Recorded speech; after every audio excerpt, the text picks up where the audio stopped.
We're going to take a look at commemorative architecture, starting with Augustus, our first emperor, recognizing the Roman use of art to affect public opinion throughout the empire. So if we take a look at his Era Passus Augustae, this is an altar that was built by Augustus to celebrate his peace with the Gauls after he returns to Rome, and it was located on the exercise grounds, so right on the site in Rome where people would train for war. And you have an altar that's built in the traditional style of early Rome, where the altars were open with annual sacrifices being made towards the sunrise, and yet on the inside and outside, all of the sculpture is using classical Greek style in the design of the figures as well as the traceries that you see on the lower half of the altar. So all of the figures within this altar are recognizable, and it records a one-time event. This is meant to be figures of the senators and officials and the imperial family. All of them are visible, and Augustus presents himself here as Pontifex Maximus, the religious leader of the state. So he's taking on multiple roles here. It's carved in high relief, even higher relief than the Parthenon frieze.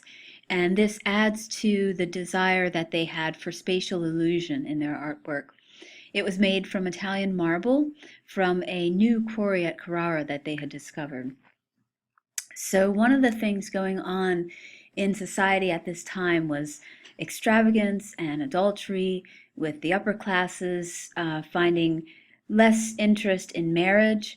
And so part of what Augustus wanted to celebrate was the idea of family and producing offspring, and to increase morality within the upper classes. So all of these things were part of the designs that you see on the frieze on this altar.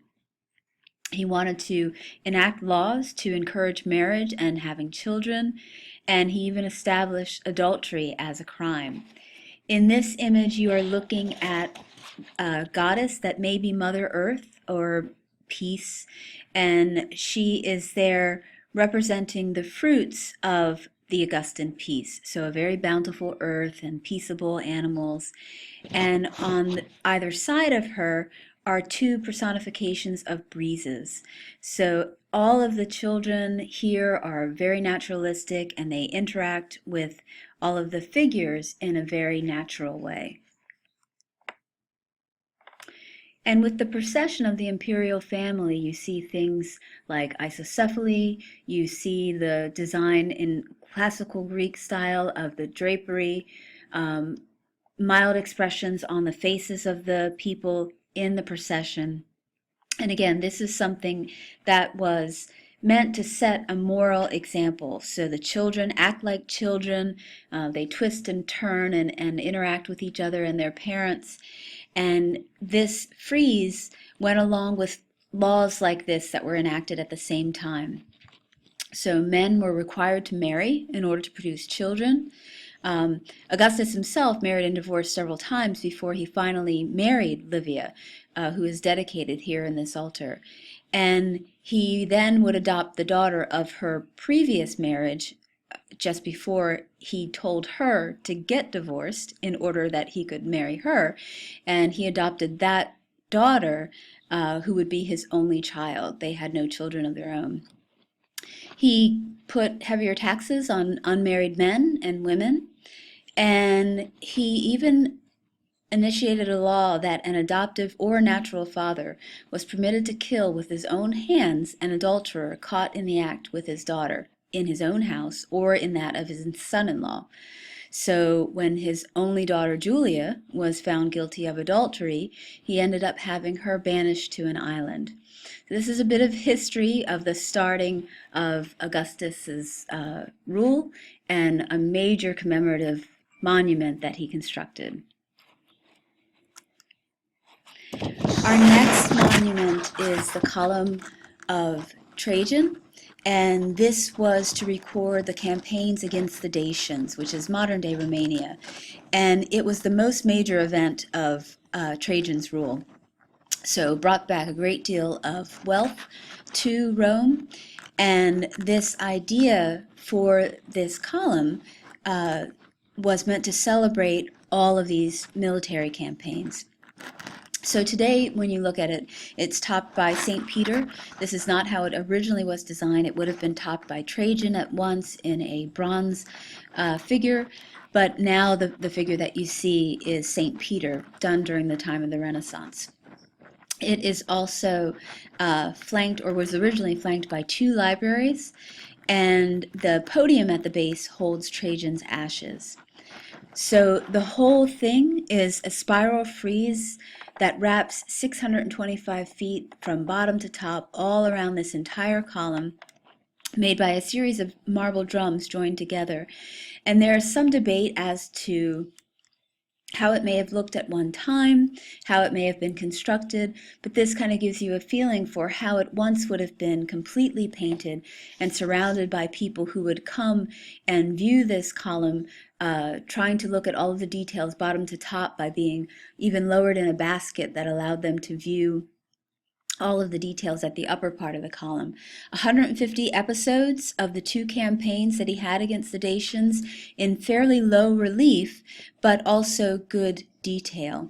So the focus is all on the emperor and all aspects also of what the army went through to prepare and execute the war. So you see at the very bottom the figure of a river god personifying the Danube, something that they had to build massive bridges in order to cross into Dacia. And here, this is one of the scenes showing Trajan looking on with his soldiers as they bring to him decapitated heads of the enemies.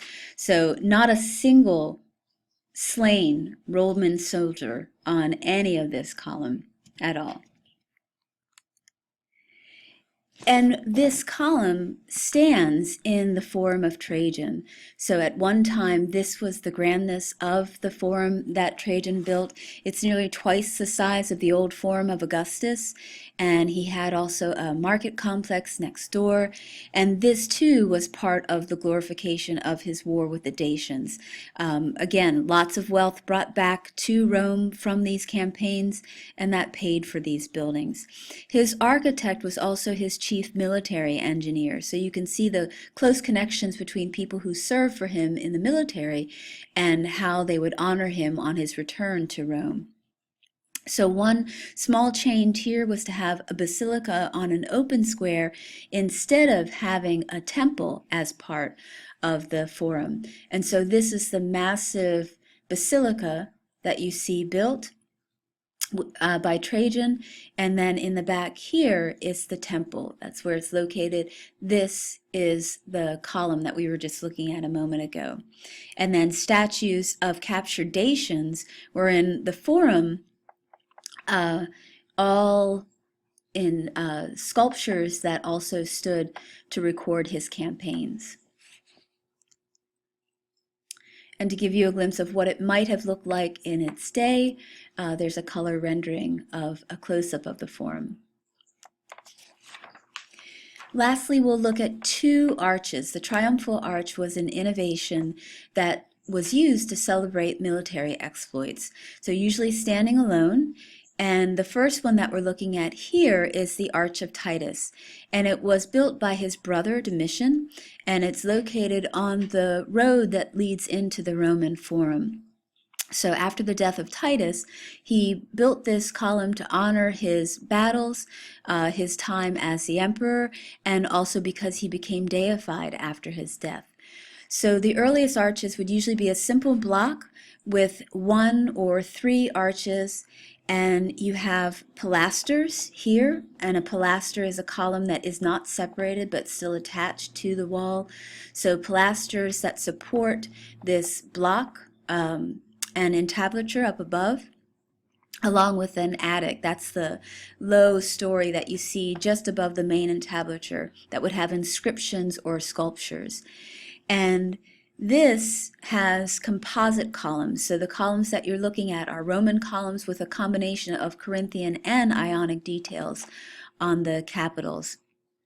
And in the center, you have winged victories, and they hold details that show the apotheosis of Titus, man as a god when he is deified.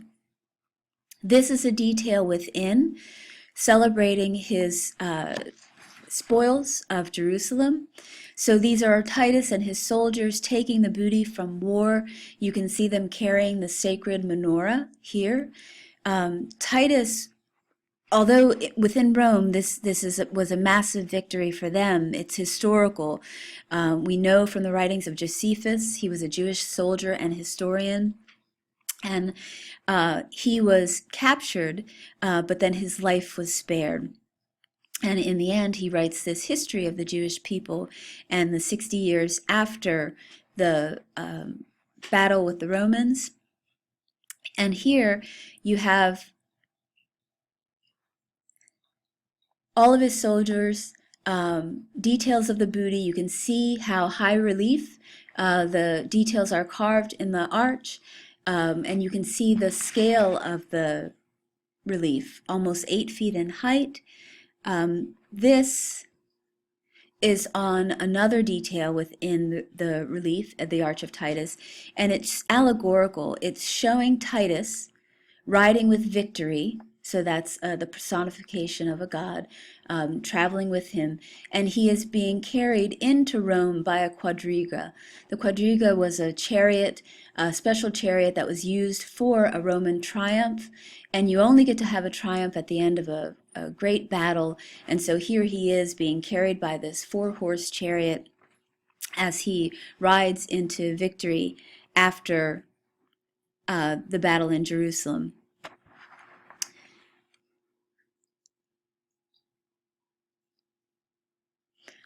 And our last arch, the Arch of Constantine, actually comes 200 years later. This is our first Christian emperor, and so it's a very, very different time in the Roman Empire. It's the largest arch in Rome, and it commemorates his sole power after defeating Maxentius at the Milvian Bridge, and we'll discuss that later on. It combines reliefs from other earlier monuments, and what he chose to do was to take monuments from other emperors, the good emperors from the 2nd century, things like Trajan and Hadrian, Marcus Aurelius, and details from their works were taken away and placed within this arch.